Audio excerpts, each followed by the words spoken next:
அடுத்தவனின் விலா எலும்பை அவனுக்கே தெரியாமல் திருடிக் கொள்ளும் கலையின் பெயர் தான் வியாபாரம். பிறகு அவனுக்கு தெரிந்து விட்டால் தான் தரமாட்டான் அல்லவா? அதே அமாவாசை யோகத்தில் பிறந்தவனுக்கு கனக்கச்சிதமாக அவனுடைய கான்சியஸில் தெரியும். அவன் மூளையில் இருக்கக்கூடிய நியூரான்களில் அது பதிந்திருக்கும். காரணம், அவன் பல ஜென்மங்களாக திருடி வந்துள்ளான். திருட்டிலே 2 விதமான திருட்டு உண்டு. விலா எலும்பை திருடுவதை போல் நீங்கள் திருடினால் உங்களை உள்ளே தள்ளிவிடுவான். தெரியாமல் திருடினால் அது வியாபாரம். அதனால தான் அது பேர் வியாபார தர்மம். அப்படிதான் பத்திரிகை தர்மம். எது ஒன்றுமே மக்களுக்கு தெரியாமல் திருடுது. அதைத்தான் சிவில் கிரைம்னு வச்சான், கிரிமினல் கிரைம்னு வச்சான். சிவில் கிரைமுக்கு அரெஸ்ட் பண்ணணும்னு அவசியம் இல்லை. எத்தனை வாட்டி வேணா பெயில் வாங்கலாம், எவ்வளவு வேணா சுப்ரீம் கோர்ட் வரலும் போகலாம், கருணை மனுவில் வரலாம். ஏன்னா சிவில் கிரைம். சிவில் கிரைமுக்கு திருட்டு. ஆக அதுதான் வியாபார திருட்டு. அதுதான் அடுத்தவனின் விலா எலும்பை அவனுக்கு தெரியாமல் திருடிக் கொள்ளும் கலையின் பெயர் தான் வியாபாரம். அந்த வியாபார துறையிலே இவர் முடிசூடா மன்னனாக வர வேண்டும் என்று ஒரு ஜென்மம் அல்ல, பல ஜென்மங்களில் அவர் முயற்சித்து தோல்வி அடைந்து இந்த ஜென்மத்தில் உங்கள் வாழ்க்கையில் விடை காண முடியாத கேள்விகளுக்கு விடை சொல்ல வருகிறார். The one and only hat-trick success astrologer in India. ஜோதிட சத்குருஜி மெஹரு தன் சுய ஜாதகத்தின் மூலம் விழிப்புணர்வு பெற்ற ஒரு மறைபொருள் ஞானி. வணக்கம் என் உலகளாவிய ஜோதிட நண்பர்களே, அன்பிகளே. இன்று நான் உங்களுக்கு இந்த காலப்பாதை பகுதியிலே திருபாய் அம்பானி, அதாவது திருபாய் அம்பானி என்றுதான் எல்லோருமே அவரை பற்றிய பேர் கேள்விப்பட்டிருப்பார்கள். ஆக அவருடைய இயற்பெயர் தீரஜ்லால் ஹீராசந்த் அம்பானி. ஒரு சாதாரண சாமானிய குடும்பத்தில் பிறந்த மனிதன். குஜராத்திலே அவருடைய தகப்பனார் ஒரு சாதாரண பள்ளி ஆசிரியர். அதனால் அந்த 3 குழந்தைகளையும் அவரால் காப்பாற்ற முடியாமல் சிரமப்பட்டார். அதனால் 16 வயதிலேயே ஏடனில் ஒரு சாதாரண பெட்ரோல் பங்கில் ஊழியராக வேலை செய்து படிப்படியாக உயர்ந்து அவர் இறக்கும் போது ரிலையன்ஸ் என்ற இண்டஸ்ட்ரியை உருவாக்கி பலவிதமான தொழில்துறைகளில் ஈடுபட்டார். அவருடைய பேக் போன், அவர் pillars are standing in polyester என்று அவருடைய வரலாறு பேசுகிறது. அப்படி அவரால் பலவிதமான தொழில்துறைகளில் ஈடுபட்டு வெற்றி பெறுவதற்கு அவர் ஜாதகத்திலே இருக்கக்கூடிய சூத்திரங்களை சொல்கின்றேன், ஒன்றன் பின் ஒன்றாக குறிப்பிடுத்துக் கொள்ளுங்கள். முதலில் அவர் பிறந்தது தனுசு லக்னத்திலே பிறப்பு. அவருடைய நட்சத்திரம் என்பது போராட நட்சத்திரம். 7 ஆண்டுகள் சொச்சம் இருப்பு. நன்றாக நினைவில் வையுங்கள், 7 ஆண்டுகள் சொச்சம் இருப்பு. அவர் பிறந்த தேதி 28 டிசம்பர் மாதம் 1932. சரியாக காலை 6:37. அவருடைய பிறந்த பிறப்பு பாம்பே, குறித்துக் கொள்ளுங்கள். 28 டிசம்பர் 1932 6:37 AM. பிறகு பாம்பே. நான் இந்த ஜாதகத்தை நிகழ்ந்த கான்ஃபிடென்ஷியலான இடத்திலிருந்து வாங்கினேன். அப்படி வாங்கினாலும் நம்ப மாட்டேன். அதில் அவர் வாழ்க்கை ஒத்துப்போகிறதா என்ற ஆய்வும் செய்து பார்த்தேன். ஒத்துப்போன பிறகுதான் நான் இதை பேச வருவேன். இதுதான் என்னுடைய அனுபவம் என்பது. 8 சுரக்காய் கூட்டுக்கு உதவாது, கட்டி கொடுத்த சோறு கடைசி வரையும் வராது. கட்டி கொடுத்த சோறும் சொல்லிக் கொடுத்த புத்தியும் கடைசி வரை வராது. அனுபவ அறிவும் அனுபவ கல்வியுமே கடைசி வரை வரும். அதனால்தான் வள்ளுவர் கூட தேரான் தெளிவும் தெளிந்தான் கண் ஐயருவும் தீரா இடும்பை தரும் என்றார். ஒரு கலையில் நீ தேர்ச்சி பெறாமல் தேர்ச்சி பெற்று விட்டாய் என்றாலும் உனக்கு அதனால் பயனில்லை. அதனால் உனக்கு பொருள் வளம் வராது. அதனால் நீ நினைத்ததை சாதிக்க முடியாது. ஆனால் நீ அந்த கலையில் தேர்ச்சி பெற்ற பிறகு அந்த கலை நடக்குமா என்று சந்தேகப்பட்டாலும் அது உனக்கு பெரும் வளர்ச்சியை தராது, உன் லட்சியத்தை நிறைவேற்றாது, உன் எண்ணிய காரியங்களையும் அதன் மூலம் நீ சாதித்துக் கொள்ள முடியாது என்பதுதான் இந்த குறளின் பொருள். அப்படித்தான் நான் இந்த ஜாதகத்தை ஆய்வு செய்து விட்டேன். அதனால் பொருந்துகிறது. ஆக அவருடைய பிறந்த தேதி மீண்டும் சொல்கின்ற 28 டிசம்பர் 1932 காலை 6:37. பாம்பேயில் ஜனனம். லக்னம் என்பது தனுசு, ராசி என்பதும் தனுசு. ஆக ஒரு மனிதனுக்கு விதியும் மதியும் ஒன்றாக வருவதே ஒரு யோகம். அது மட்டுமல்ல, இந்த மனிதனுக்கு கதியும் சேர்ந்து விட்டது. இதை நன்றாக நீங்கள் நினைவில் வைக்க வேண்டும். இதுதான் ஜோதிடத்தில் பொதிந்துள்ள சூட்சுமங்களில் எல்லாமே சூட்சுமம். இப்படிப்பட்ட மறைபொருள் எல்லாமே இதற்குள் அடங்கியிருக்கிறது. அதனால்தான் நான் என் ஜாதகத்தை உள்ள அந்த மறைபொருளை கண்டதால் தான் நான் என் பெயருக்கு பின்னாடி தன் சுய ஜாதகத்தின் மூலம் விழிப்புணர்வு பெற்ற ஒரு மறைபொருள் ஞானி என்று போட்டுக் கொள்கிறேன்.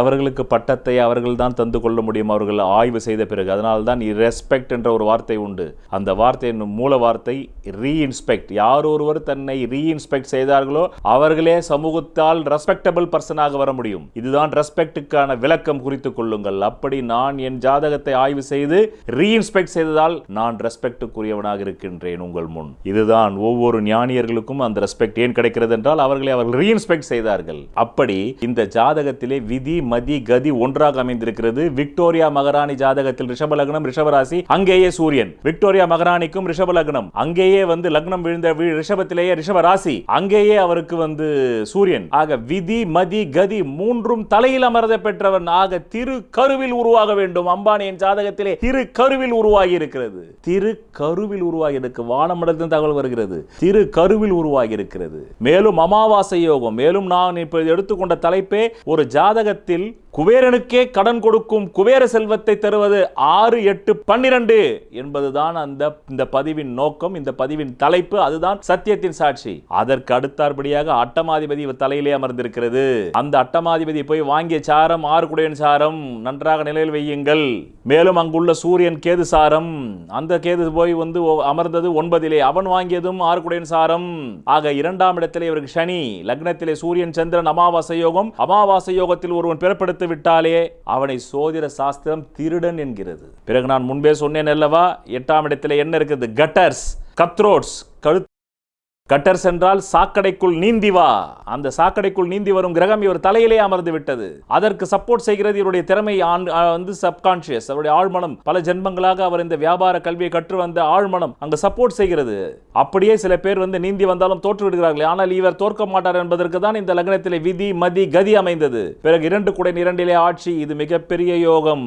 எந்த ஒரு ஜாதகத்திலே சனீஸ்வர பகவானாக 2 அமர்ந்தாலே பொதுமக்களுடைய காசை அவன் வாங்கி அனுபவித்து அவன் வளர்ச்சி அடையலாம். காரணம் சனிதான் பொது ஜனத்துக்கு அதிபதி, நரகாரகன் என்று பெயர், மக்கள் காரகன் என்று பெயர். ஒரு நிறுவனத்திற்கு மிகப்பெரிய வாடிக்கையாளர் கூட்டம் வருகிறது என்றால் அவன் ஜாதகத்திலே 2 குடைவன் சனி சாரம் பெற்றிருக்கும், அல்லது 2ஆம் இடத்திற்கு எவ்வகையிலாவது சனி தொடர்பு வந்திருக்கும். 2ஆம் அதிபதிக்கு வந்திருக்கலாம், 2ஆம் இடத்திற்கு வந்திருக்கலாம், அந்த வீட்டிற்கு சனி பார்வை இருக்கலாம். அதில் ஆட்சி பெறுவது முதல் நிலை 100%, சாரம் பெறுவது அதே நிலைதான். இருந்தாலும் ஆட்சிக்கும் சாரத்திற்கும் ஏக்க நிலை, இரண்டுமே 100% தான். அங்கே 2வது பாஸ் மார்க் வாங்கிவிட்டார். முதல் பாஸ் மார்க் லக்னம் திரு கருவில் அமைய வேண்டும். அப்படி என்றால் இந்த மனிதன் பல ஜென்மங்களாக தான் கான்சியஸிலே தான் மிகப்பெரிய வியாபாரியாக வேண்டும் என்று இறந்து போய்விட்டார். அதனுடைய பல ஜென்மத்தினுடைய அந்த கான்சியஸ்னஸ்ல இருந்து வந்த திறமையின் கூட்டு திரட்சி திறமையே பாக்யாதிபதியாக சூரியன்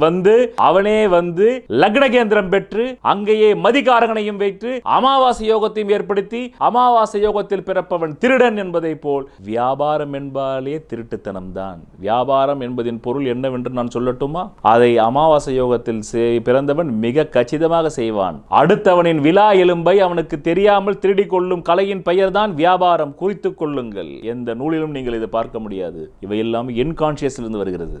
மீண்டும் சொல்கின்றேன், வியாபாரம் என்பதின் பொருள் இதுதான். அடுத்தவனின் விலா எலும்பை அவனுக்கே தெரியாமல் திருடிக் கொள்ளும் கலையின் பெயர் தான் வியாபாரம். பிறகு அவனுக்கு தெரிந்து விட்டால் தான் தரமாட்டான் அல்லவா? அதே அமாவாசை யோகத்தில் பிறந்தவனுக்கு கனக்கச்சிதமாக அவனுடைய கான்சியஸில் தெரியும். அவன் மூளையில் இருக்கக்கூடிய நியூரான்களில் அது பதிந்திருக்கும். காரணம், அவன் பல ஜென்மங்களாக திருடி வந்துள்ளான். திருட்டிலே 2 விதமான திருட்டு உண்டு. விலா எலும்பை திருடுவதை போல் நீங்கள் திருடினால் உங்களை உள்ளே தள்ளிவிடுவான். தெரியாமல் திருடினால் அது வியாபாரம். அதனால்தான் அது பேர் வியாபார தர்மம். அப்படிதான் பத்திரிகை தர்மம். எது ஒன்றுமே மக்களுக்கு தெரியாமல் திருட வேண்டும். அதைத்தான் சிவில் கிரைம்னு வச்சான், கிரிமினல் கிரைம்னு வச்சான். சிவில் கிரைமுக்கு அரெஸ்ட் பண்ணணும்னு அவசியம் இல்லை. எத்தனை வாட்டி வேணா பெயில் வாங்கலாம், எவ்வளவு வேணா சுப்ரீம் கோர்ட் வரலும் போகலாம், கருணை மனுவில் வரலாம். ஏன்னா சிவில் கிரைம், சிவில் கிரைமுக்கு திருட்டு. ஆக அதுதான் வியாபார திருட்டு. அதுதான் அடுத்தவனின் விலா எலும்பை அவனுக்கு தெரியாமல் திருடிக் கொள்ளும் கலையின் பெயர் தான் வியாபாரம். அந்த வியாபார துறையிலே இவர் முடிசூடா மன்னனாக வர வேண்டும் என்று ஒரு ஜென்மம் அல்ல, பல ஜென்மங்களில் அவர் முயற்சித்து தோல்வி அடைந்து இந்த ஜென்மத்தில் அவர் வெற்றியடைந்தார் என்பதற்கான ஜோதிட சூத்திரம்தான் லக்னத்திலேயே விதி மதி கதி அமைந்தது. விதி என்பது லக்னம், மதி என்பது சந்திரா அமர்ந்தது, கதி என்பது சூரியன் அமர்ந்தது. 2ஆம் இடத்திலே தனாதிபதி ஆட்சி பலம் பெற்றது. அது சனியாக இருந்து பெற்றதால் பெருங்கொண்ட வாடிக்கையாளர் கூட்டத்தை அவர் கவர்ந்தது. அடுத்தபடியாக இவர் ஜாதகத்திலே லக்னத்தில் சூரியன், சந்திரன், 2இல் சனி, 3இல் ராகு, தைரிய வீரிய பராக்கிரமம். நான் சொன்னேனவா, 3ஆம் இடத்தில் இருப்பது என்ன? கரேஜ், தைரியம். அடுத்தது டிடிஎஸ் எஃபோர்ட், கடின முயற்சி. அடுத்தது டேர் டெவில், அஞ்சான் எஞ்சன். அந்த வீட்டிலே ராகு அமர்ந்து அந்த வீடு கொடுத்தவன் ஆட்சி பலம் பெற்றிருக்கிறார். அது மட்டுமா, அந்த ராகுவை பூர்வ புண்ணியாதிபதி பார்வையிட்டு இருக்கிறார். பிறகு இவர் ஜாதகத்திலே 9இலே செவ்வாய், அடுத்தது கேது. ஆக லக்னத்திலே சூரியன், சந்திரன், 2இல் சனி, 3இல் ராகு, 9இல் செவ்வாய், கேது. 6 கிரகங்கள் வந்துவிட்டது. 10இல் தசமகேந்திரத்தில் குரு. அவர் வாங்கிய சாரம் பாக்யாதிபதியின் சாரம், கதிசாரம். பிறகு 12ஆம் இடத்திலே விபரீத ராஜயோகத்தை தரக்கூடிய அளவிலே சுக்கிரன். பாதகாதிபதி ஒரு ஜாதகத்தில் மறைய வேண்டும். ஒரு ஜாதகத்தில் 6, 8, 12 கூடியவர்கள் ஆட்சி உச்சம் பெற்று விட்டால் கூட, லக்னாதிபதி படுத்து விட்டால் கூட தீமை செய்து விட மாட்டார்கள். அவர்கள் திசை வந்தால் தான் செய்வார்கள். ஆனால் பாதகாதிபதி ஆட்சி உச்சம் பெற்றுவிட்டால் அந்த ஜாதகத்தில் பாதகாதிபதி திசை வரவில்லை என்றால் கூட அந்த ஜாதகம் சோபிக்காது, அது தன் யோகத்தை பங்கப்படுத்திவிடும். அந்த வகையில் இவருக்கு பாதகாதிபதி புதன் 12 மறைந்தான். 6 குடைவன் விபரீத ராஜயோகம் பெற்றான். அந்த 6 குடையன் சாரத்திலேயே மதிகாரகன் அமர்ந்தான். ஆக இவருடைய வேலை எல்லாமே தந்திர வேலைகள், சித்து வேலைகள். 6ஆம் பாவாதிபதி மாத்திரமே இவனை தூக்கிவிட்டிருக்கிறார். இந்த மனிதனை 6ஆம் பாவாதிபதியும் 8ஆம் பாவாதிபதி தூக்கிவிட்டார். இதற்கு சமூகத்தில் இவருக்கு ஒரு நல்ல பெயரை தருவதற்கான ஒரு கான்சியஸ் லெவலை கொடுத்து அதிலையும் சில தர்மகுணங்களை செய்து இது அதாவது இது எப்படி என்றால், அதுதான் நான் சொன்னேன் அல்லவா, வியாபாரம் என்பதின் பொருள் அடுத்தவனை விழா எலும்பை அவனுக்கு தெரியாமல் திருடிக் கொள்ளும் கலையை கனக்கச்சிதமாக செய்து கொடுத்தது இந்த சூரியன். அங்க பாக்யாதிபதி என்ற ஒரு சுபன் அமர்ந்ததனால் இவர் என்னதான் செஞ்சாலுமே வெளி உலகத்துக்கு தெரியாது. இவருடைய வாழ்க்கை வரலாறு படிக்கும் போது தெரியும். இவர் மீது நிறைய குற்றச்சாட்டுகள் உண்டு, அலிகேஷன்ஸ் உண்டு. ராஜீவ்காந்தி பீரியடில் இவர் ராஜீவ்காந்திக்கு 1 கோடி ரூபாய் லஞ்ச படம் கொடுத்தார் என்றதும் உண்டு. அதை பற்றி ஒரு பத்திரிகையில் எழுதினார். அப்போது அவர் இந்தியாவில் ஒரு பெரிய பிரசித்தி பெற்ற பதவியிலும் இருந்தவர், ஒரு அம்பாசிடர் அவர். அப்போது அவர் இந்தியாவிற்குள் அந்த புத்தகம் வரக்கூடாது, நாங்கள் வழக்கு தொடுப்போம் என்றதை தடுத்தார். இதெல்லாம் அவருடைய விக்கிபீடியாவில் இருக்கிறது, படியுங்கள்.